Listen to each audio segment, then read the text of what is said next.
மத்திய கிழக்கில் என்ன நடக்கிறது? Hear real-world information instantly. News Global Library.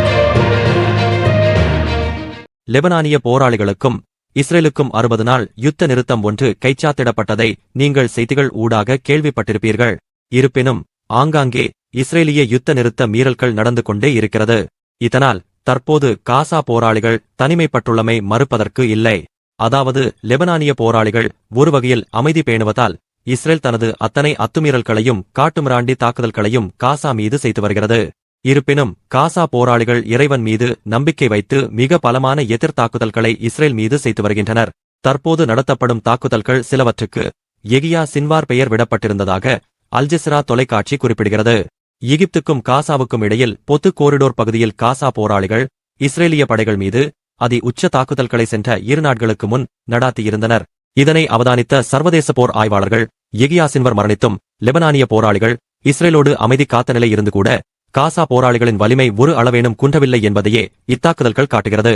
மறுபுறம் காசாவில் அமைதியை ஏற்படுத்த வேண்டும் என்ற நோக்கில் கத்தார் எகிப்துடன் இணைந்து சமாதான பேச்சுவார்த்தை ஒன்றை தீவிரமாக செய்து வருவதாகவும் அவற்றில் முன்னேற்றகரமான நிலை காணப்பட்டுள்ளதாகவும் செய்திகள் தெரிவிக்கின்றது. அதாவது காசா போராளிகள் சில விடயங்களை விட்டுக் கொடுத்து பேசியதாகவும் தகவல் தெரிவிக்கின்றது. இருப்பினும் காசாவை விட்டு இஸ்ரேலிய ராணுவம் முழுமையாக வெளியேற வேண்டும் என்ற கோரிக்கையில் காசா போராளிகள் ஒரு அளவேனும் விட்டுக் கொடுக்கவில்லை என்று செய்திகள் தெரிவிக்கின்றது.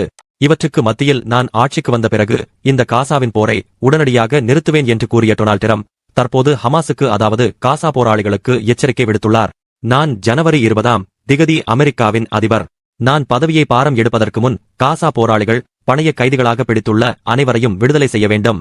இதை தவறினால் காசாவின் பெரும் மனித அழிவுகள் ஏற்படும் என்று டொனால்ட் ட்ரம்ப் எச்சரித்துள்ளார். அமெரிக்காவில் டொனால்ட் ட்ரம்புக்கு வாக்களித்த அனைத்து முஸ்லிம்களும் டொனால்ட் ட்ரம்பின் எச்சரிக்கையை கடுமையாக கண்டித்துள்ளனர். அதேவேளை இஸ்ரேலின் உண்மையான நிலையை டொனால்ட் ட்ரம்ப் மாத்திமே அறிந்திருக்கிறார் என்று இஸ்ரேலிய அமைச்சர்கள் ட்ரம்பினை பாராட்டி கருத்து தெரிவித்துள்ளனர். இது இவ்வாறு இருக்க ஈரானுக்கு பழி தீர்க்கவும் காசாவை தனிமைப்படுத்தவும் சிரியாவில் நீண்ட நாள் அமைதியாக இருந்த சியா மற்றும் சன்னி முஸ்லிம்களுக்கு இடையிலான சண்டையை கச்சிதமாக மறுபடியும் மூட்டிவிட்டுள்ளது இஸ்ரேலின் மொசாத் உளவு பிரிவு.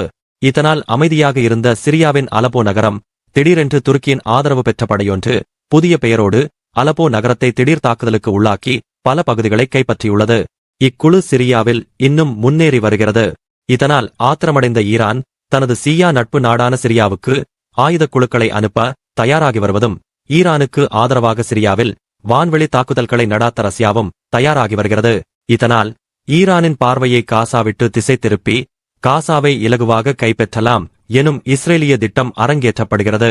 நீங்கள் பிரிந்து விடாதீர்கள். இஸ்லாம் எனும் ஒரு கயிற்றை வலுவாக பிடித்து நில்லுங்கள். நீங்கள் பிரிந்து நின்றால் எதிரிகள் உங்களை அழித்து விடுவார்கள் என்றெல்லாம் நபிகள் பெருமானார் சொல்லி சென்றதை மறந்து தற்போது சியா சுன்னி என்ற இஸ்ரேலின் திட்டமிட்ட சதியில் மாட்டிக்கொண்டு அரபுலகம் அழிந்து வருவது மிகவும் கவலையளிக்கின்றது. Hear real-world information instantly. News Global Library.